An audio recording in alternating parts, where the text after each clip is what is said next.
Bom dia, mais uma vez estamos reunidos para mais um estudo da nossa lição do EBD, que você deve estar nos acompanhando se você faz parte da nossa igreja, Igreja Batista Ponte Preta, e nós estamos estudando sobre o Evangelho de João, e nós já estamos no capítulo 7 e na lição 7, em que o tema da revista vai nos dizer o seguinte: Jesus e a festa das cabanas.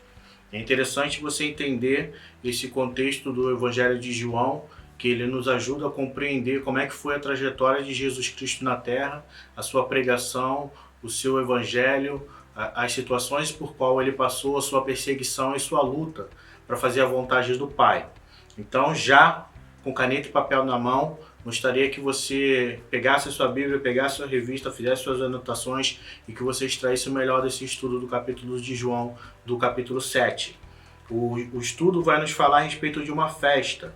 Mas que festa era essa, Felipe? De que festa esse texto estava nos falando? O texto vai nos falar a respeito da festa das barracas, da festa das cabanas, da festa das barracas, a festa do tabernáculo.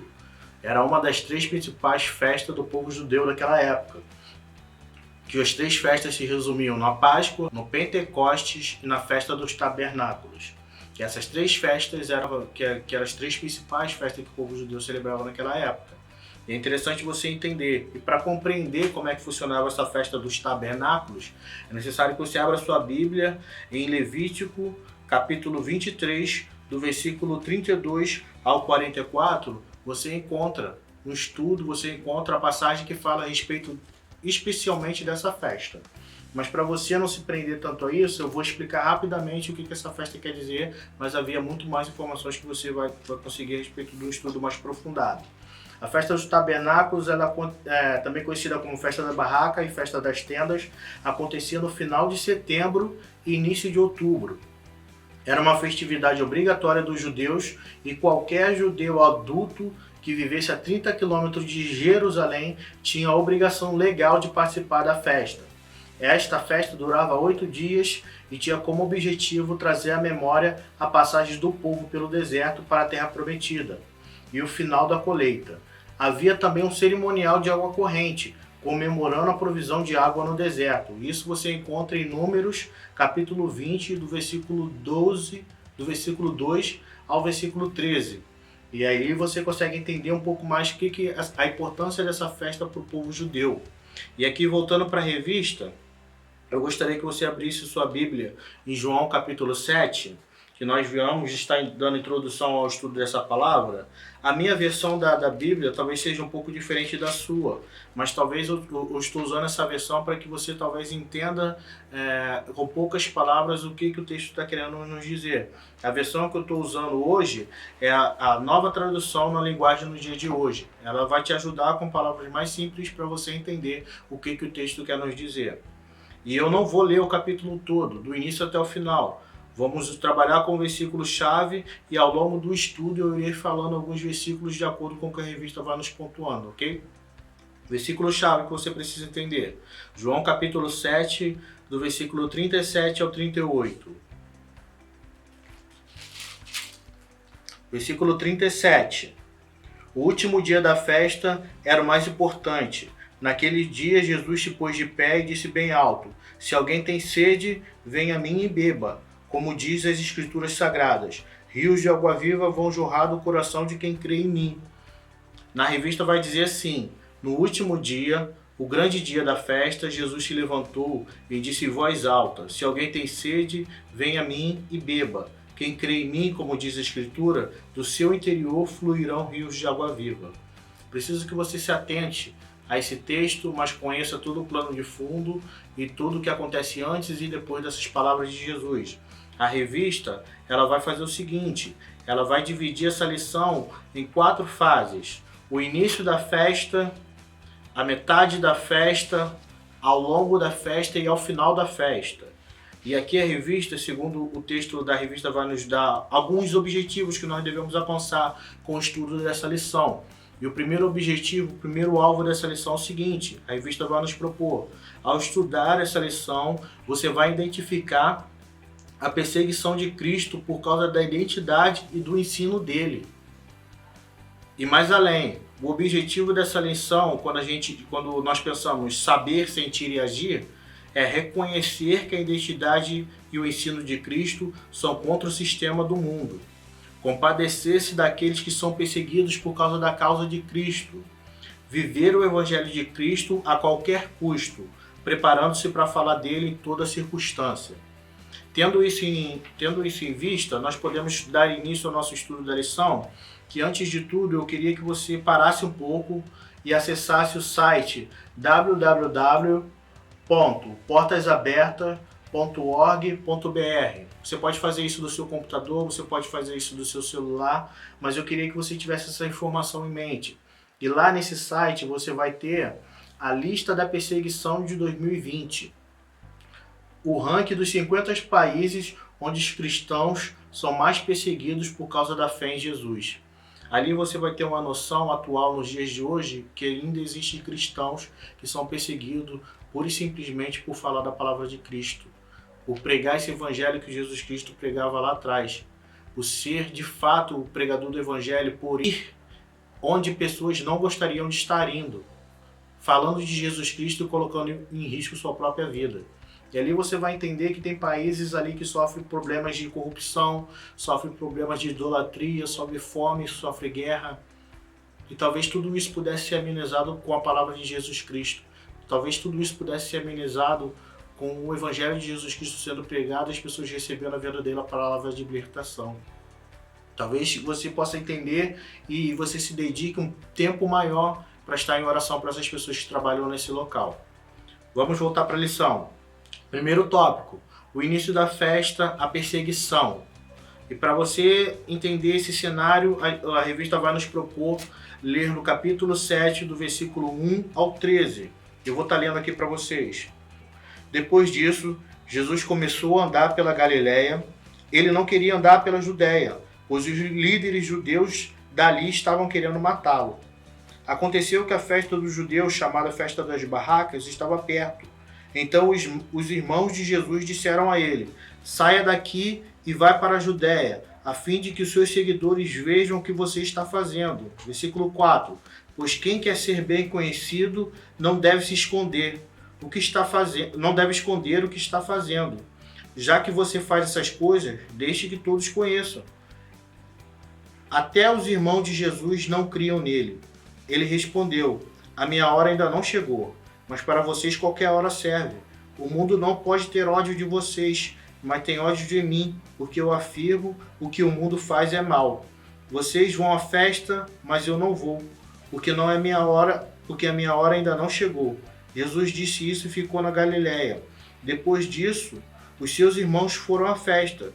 Jesus também foi, mas fez isso em segredo e não publicamente. Os líderes judeus procuravam na festa e perguntavam: onde é que está aquele homem? Naquela multidão havia muita gente comentando sobre ele. Alguns diziam: ele é bom. Não, ele engana o povo, afirmavam outros.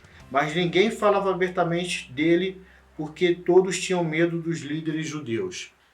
E aqui é interessante você entender o contexto. Segundo a revista, o início da festa retrata a perseguição de Jesus, e essa intensa oposição que a revista vai nos dizer, e perseguição que Cristo sofreu, tivera origem na incredulidade.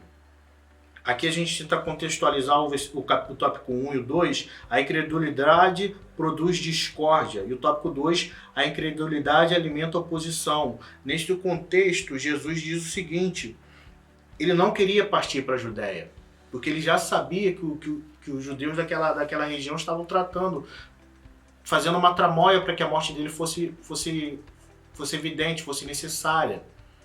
Ele não queria ir para aquela região, porque ele já sabia que a morte dele estava sendo planejada pelos judeus daquela região. E é interessante você entender isso.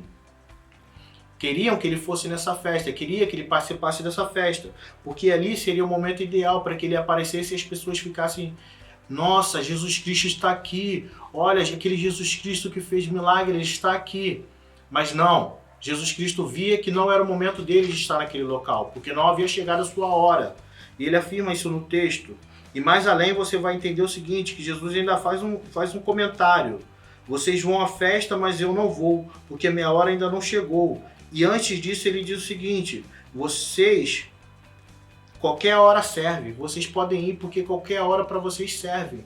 Mas aqui Jesus estava falando de uma coisa mais profunda. Ele não estava falando do tempo humano, ele estava falando do Kairos. Ele estava falando do momento oportuno que Jesus precisava estar naquele local. E ele tinha completa noção disso porque ele estava ligado com Deus.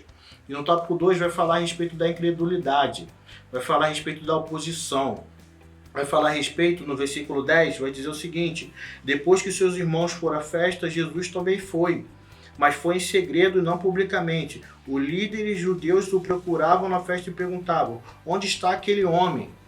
Os líderes judeus só estavam procurando uma oportunidade de pegar Jesus. Só estavam procurando uma oportunidade de colocar Jesus na cruz. Estavam de todas as maneiras fazendo tramóias, arquitetando de maneira maligna para que Jesus fosse de alguma forma parado e ele parasse de fazer aquilo que ele estava fazendo, que era pregar a palavra.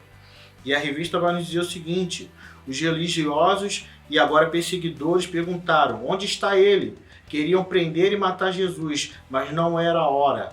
Observe que havia um grupo que acreditava na inocência de Jesus. No versículo 12 vai dizer o seguinte: na multidão havia muita gente comentando sobre ele, e alguns diziam: ele é bom. E outros diziam: não, ele engana o povo. Havia ali uma diferença em que parte do povo acreditava nas palavras de Jesus, mas outra parte não. E os judeus, eles tentavam se fortalecer naqueles que não acreditavam no que Jesus estava fazendo. Segunda parte, metade da festa, a mensagem. E essa mensagem ela era demonstrada através de 4 aspectos que a revista vai nos dizer. Primeiro aspecto, provém de Deus. Segundo aspecto, era para os que querem fazer a vontade de Deus. Terceiro aspecto, glorifica somente a Deus. Quarto aspecto, escancara a hipocrisia dos descrentes. E aqui ela começa retratando a partir do versículo 15, que vai nos dizer o seguinte: os líderes judeus ficavam muito admirados e diziam: como é que eles sabem tanto sem ter estudado? Jesus disse: o que eu ensino não vem de mim, mas vem de Deus, que me enviou. Quem quiser fazer a vontade de Deus saberá se o meu ensino vem de Deus ou se fala em próprio nome. Quem fala em seu próprio nome está procurando ser elogiado.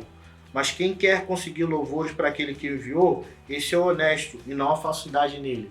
Aqui Jesus tinha completa noção do seu papel na terra e para que ele foi enviado. E ali ele sabia que toda a honra e toda a glória era dada ao Senhor e não a ele. Era dada a Deus, o Pai, e não a ele. E ele não fazia necessário que isso fosse explanado, não fazia necessário que esses aplausos, esses elogios, as pessoas admirassem, se voltassem para ele, mas se voltassem para Deus, porque esse era o objetivo final. E isso daqui, de certa maneira, incitava os líderes daquela região a ter um olhar diferente para Jesus, porque eles mesmos gostavam de se vangloriar por tudo que eles faziam, pelo seu jejum, pelo seu domínio da lei, pelas suas práticas. Eles gostavam de fazer isso e gostavam de ser reverenciados por isso. E aqui vai dizer no tópico 2, era para os que querem fazer a vontade de Deus, no versículo 17. Quem quiser fazer a vontade de Deus, saberá se o meu ensino vem de Deus ou se fala pelo meu próprio nome. A revista diz o seguinte: quando existe disposição para obedecer a Deus, a névoa que cega o entendimento desaparece. E aqui é interessante você entender o seguinte: temos disposição para obedecer a Deus? Temos disposição para seguir a Deus da forma como Jesus seguia? Temos disposição a estar disponíveis em toda e qualquer circunstância para pregar a palavra de Deus em tempo e fora de tempo? É essa a reflexão que a revista quer nos propor. Tópico 3. Glorifica somente a Deus. E no versículo 18 diz: quem fala em seu próprio nome está procurando ser elogiado. Mas quem quer conseguir louvores para aquele que o enviou, esse é honesto, e não há falsidade nele.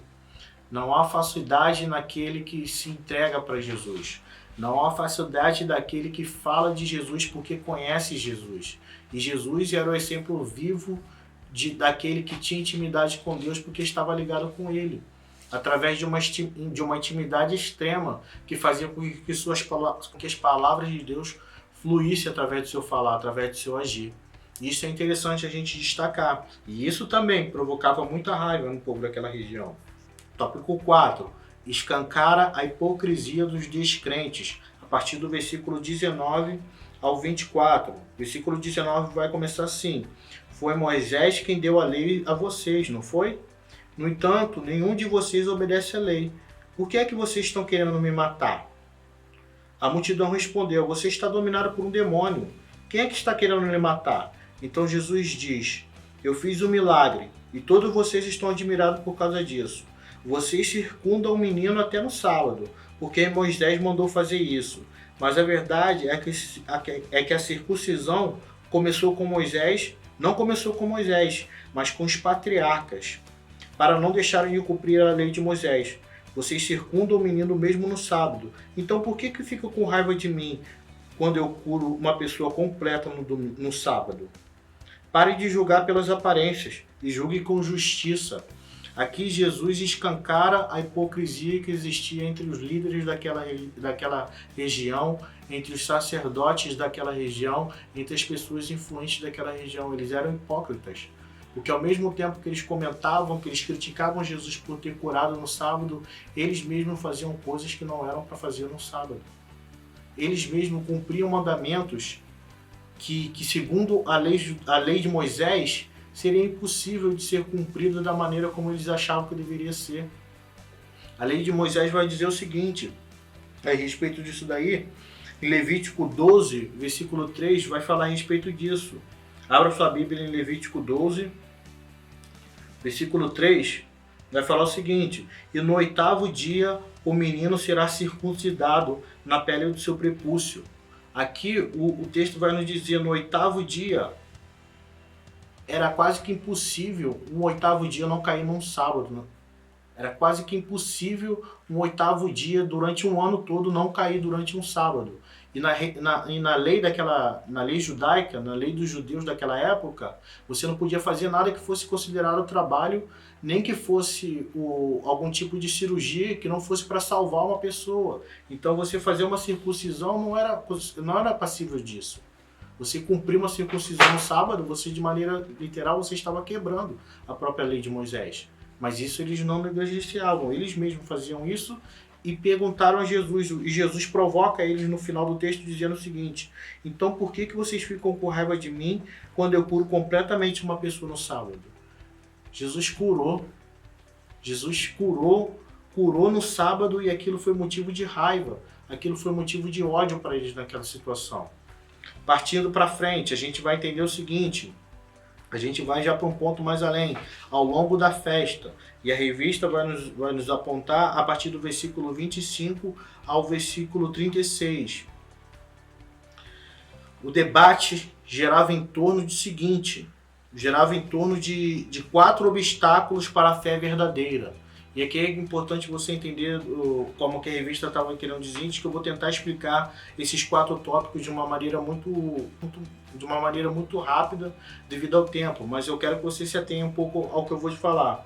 Versículo 25 ao 27 vai dizer o seguinte: algumas pessoas que moravam em Jerusalém perguntavam, não é este o homem que estão querendo matar?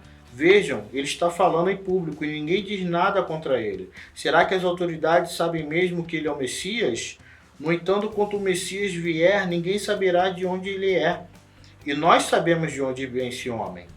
Quando este estava ensinando no pátio do templo, Jesus disse bem alto: será que você me conhece mesmo e sabe de onde eu sou? Versículo 28. Aqui vai o Jesus, ele já tendo em si o que o texto vai nos dizer a respeito da crendice. A revista vai nos falar a respeito da crendice. A crendice era, e quando o Messias viesse, o povo só saberia que ele viria de Belém, que era a região de onde Davi veio. Era só isso a informação. Então ali quebra um pouco da ideia, porque eles sabiam que era Jesus, sabiam que era seu pai, sabiam que eram seus irmãos. Isso, de certa maneira, quebrava a crendice deles. Segundo, a coação, versículo 28. Quando estava ensinando no pátio, Jesus disse bem alto: será que vocês me conhecem mesmo e sabem de onde eu sou? Eu não vim por minha própria conta. Aquele que me enviou é verdadeiro, porém vocês não o conhecem. Mas eu conheço porque venho dele e fui mandado por ele. Aqui Jesus põe em xeque, de maneira com um tom de ironia, afirmar se eles realmente conheciam Jesus, se eles de fato sabiam que Jesus era o Messias e o próprio Filho de Deus. A revista vai nos dizer o seguinte: o que Jesus disse foi que eles conheciam apenas perspectiva terrena, nada sabia sobre Jesus como a manifestação do Deus vivo. Logo tentaram prender Jesus, porém mais uma vez não puderam fazer. Aqui eles só conheciam uma imagem simbólica do que era o Messias. Eles não conheciam o Messias que estava de frente dos olhos dele. Eles não conseguiam identificar que aquele dali era o próprio Filho de Deus. A revista vai mais além, vai dizer o tópico 3, condescendência, a partir do versículo 31 e versículo 32. Porém, muitas pessoas estavam na multidão, creram nele e perguntavam: quando o Messias vier, será que vai fazer milagres maiores do que esse homem tem feito? Versículo 32. Os fariseus ouviram a multidão comentando essas coisas sobre Jesus e por isso eles e os chefes dos sacerdotes mandaram guardas para prendê-lo. Aqui a condescendência era o seguinte: algumas pessoas reconheciam Jesus como Messias e outras não.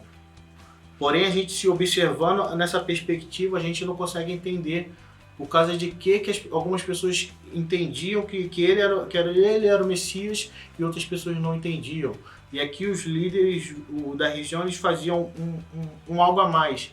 Eles incitavam as pessoas e faziam com que elas descressem que Jesus Cristo era o Messias. E a revista vai mais para o final, vai dizer o seguinte: convenção, a partir do versículo 33 ao 36. Jesus disse: eu vou ficar com vocês só mais um pouco e depois irei para aquele que me enviou. Vocês vão me procurar e não vão me achar, pois não podem ir onde vou. Então os líderes judeus começaram a comentar: para onde será que ele vai? Não podemos achar? Será que ele vai morar com os judeus que moram no estrangeiro? Será que ele vai ensinar aos não-judeus? O que será que ele diz quando afirmou: vocês vão me procurar e não vão me achar, pois não podem ir onde eu vou? E o último versículo, o versículo é mais interessante. O que será que ele diz? Vocês vão me procurar e não vão me achar, pois não podem ir aonde eu vou. A revista vai nos dizer o seguinte: Jesus reafirmou a brevidade do seu tempo na terra antes de partir. Jesus sabia qual era o papel dele aqui na terra. Essa afirmação ela revela a total noção que Jesus tinha do seu tempo na terra. Ele sabia que chegaria um momento que ele não estaria mais ali entre seus discípulos, entre as pessoas que o seguiam, entre as pessoas que acreditavam nele. Somente a sua palavra iria ficar. Somente tudo aquilo que ele havia feito, tudo aquilo que ele havia dito, tudo aquilo que ele havia ensinado iria permanecer. Porque ele sabia que em breve momento ele iria ser levado a ser morto, a ser crucificado. E essa história a gente vai conhecer mais lá para frente. E chegando ao final da festa, nós temos reações. Algumas reações aqui o texto vai nos dizer a respeito de duas reações. Primeiro tópico, a dúvida acerca da identidade de Jesus e a oposição por causa da identidade de Jesus. E para nós finalizarmos, a revista vai nos apontar a partir do versículo 37 ao 53, que diz o seguinte: o último dia da festa era o mais importante. Naquele dia Jesus se pôs de pé e disse bem alto: se alguém tem sede, venha a mim e beba, como diz as Escrituras Sagradas. Rios de água viva vão jorrar do coração de quem crê em mim. Jesus estava falando a respeito do Espírito Santo, que aqueles que criam nele iriam receber. Essas pessoas não tinham recebido o Espírito porque Jesus ainda não havia voltado para a presença gloriosa de Deus. Versículo 40. Muitas pessoas que ouviram essas palavras afirmavam: de fato, este homem é o profeta. Outros diziam: ele é o Messias. E ainda outras pessoas perguntavam: mas será que o Messias virá da Galileia? As Escrituras Sagradas dizem que o Messias será descendente de Davi e vai nascer em Belém, onde Davi morou. Então o povo se dividiu por causa dele. Alguns queriam prender Jesus, mas ninguém fez isso. Os guardas voltaram para o lugar onde estavam os chefes dos sacerdotes e os fariseus, e eles perguntavam. Então os fariseus disseram aos guardas: será que vocês também foram enganados? Por acaso alguma autoridade, algum fariseu creu nele? Então essa gente não conhece a lei, está amaldiçoada por Deus. Mas Nicodemos, que era um deles e que certa ocasião havia falado com Jesus, disse: de acordo com a nossa lei, não podemos condenar um homem sem ouvi-lo primeiro e descobrir o que ele fez. Por acaso você é da Galileia? Perguntaram eles. Estude as Escrituras Sagradas e verá que da Galileia nunca surgiu nenhum profeta. E aqui a gente chega ao desfecho dessa festa, ao desfecho do acontecimento que foi gerado nessa situação do capítulo 7, em que nós temos aqui uma dúvida inerente à mensagem que Jesus estava transmitindo, uma dúvida inerente a quem Jesus Cristo de verdade era. E aqui em algum momento vai nos dizer, no versículo 37, vai nos dizer o seguinte, versículo 37, o último dia era o mais importante, naquele dia Jesus se pôs de pé e disse, Jesus, aqui ele entendeu que esse era o momento oportuno, esse era o momento oportuno de fazer essa declaração. Se alguém tem sede, venha a mim e beba, como diz as Escrituras. Rios de água viva vão jorrar do coração de quem crê em mim. E novamente Jesus dá uma oportunidade de utilizar esse símbolo da água, assim como ele fez com a mulher samaritana lá atrás, alguns capítulos atrás. E aquilo dali provoca uma tremenda sensação naquele povo daquela região. E aí novamente é questionado sobre a vinda de Jesus através da Galileia. Isso para eles era infundado. Tópico 2. A oposição por causa da identidade de Jesus. Os sacerdotes e fariseus perguntaram aos guardas, por que vocês não trouxeram ele? No versículo 45. Por que vocês não trouxeram Jesus? Ele resistiu à prisão? Ele tem soldados a seu comando? E a resposta dos guardas foram, jamais alguém falou como este homem. Jamais ninguém falou como Jesus. Jamais ninguém irá falar como Jesus falou. Porque de Jesus fluía a autoridade que era dada dos céus através do Pai. E as palavras que Jesus falava não eram qualquer palavras. Eram palavras do Filho de Deus falando ao homem. E ali naquela oportunidade os soldados tiveram aquela condição de entender que Jesus Cristo de fato era diferente dos outros homens. Era diferente das outras pessoas que se diziam ser profetas. E culminando para o final, a revista vai nos dizer o seguinte, naquele momento surgiu Nicodemos. Nós estudamos sobre Nicodemos na lição de número 3, sobre fundamentos da fé cristã. E aqui novamente aparece a presença de Nicodemos, que naquela lição ele foi evangelizado, houve ali uma tentativa de evangelizar Nicodemos através dos mandamentos de Jesus. E aqui volta à tona Nicodemos, que nessa fase ele já conhecia Jesus, já conhecia suas palavras. E nesse momento ele se levanta e ele se coloca a partir do versículo 51, ele de maneira tal, ele tenta travar a ideia que aqueles líderes tinham naquela região, que a ideia era, vamos pegar ele agora. Mas Nicodemos, naquele momento, ele corre para a lei e fala o seguinte, de acordo com a nossa lei, não podemos condenar um homem sem ouvi-lo primeiro e descobrir o que ele fez. E ali ele usa a lei novamente contra aqueles líderes. Novamente ele usa a lei contra os próprios seguidores da lei. E naquele episódio, eles questionam ele, por acaso você também é da Galileia? Perguntaram ele.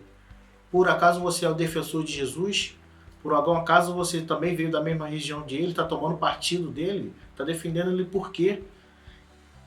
E eles, de certa maneira, depois de ouvir o que Nicodemos dizia a respeito das Escrituras, eles questionam. Estude as Escrituras e verá que da Galileia nunca surgiu nenhum profeta. É interessante esse destaque que eles dão para tentar tirar todo e qualquer argumento que Nicodemos tentou levantar naquele momento para defender Jesus ou para se colocar diante daquela situação. E aqui é uma oposição que nós sempre devemos estar atentos. Nós sempre devemos estar atentos a que as pessoas estão falando a respeito de Jesus Cristo. E nós, de certa maneira, não tentar defender, porque Jesus Cristo não precisa da nossa defesa. Mas a gente falar quem Jesus Cristo é e quem Ele faz e o que Ele é capaz de fazer. Isso é o suficiente. E a conclusão que a revista nos dá é o seguinte. Lá no final vai nos dizer, o mais importante é tomarmos consciência de que o plano de Deus sempre cumpre no tempo e na forma certa, mesmo que exista oposição. Aqui a revista vai nos apontar para uma condição de que a oposição vai existir, a perseguição vai existir, momentos difíceis vão existir, mas Jesus Cristo é maior.